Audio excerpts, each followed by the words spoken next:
This is just a quick video to let you know how to enter your marks for your Year 10 bivariate data assessment. Just a reminder.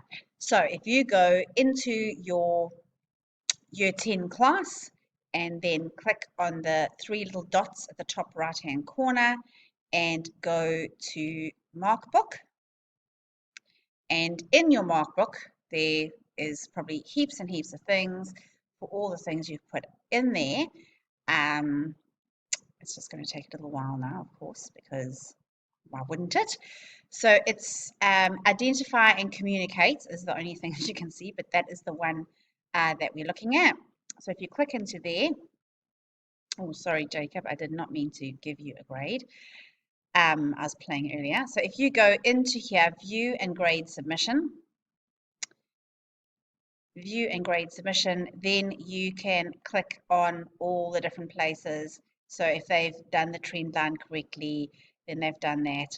Now, hopefully, this is in the same order as the one that I have attached to the tests. So hopefully it'll be easy for you to go from one to the other.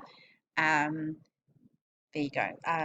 But it may not be. So you might want to do it straight in here, or you might want to just mark the tests by ticking on that sheet that I put on there, whichever way, but it will need to go into here to go onto the OLE, and hopefully the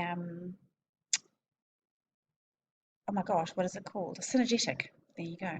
So I'm just going to unclick all of those. If you make a mistake, you just click again on it. Let me know if you are worried about any sort of points. You can manually change the mark once you go.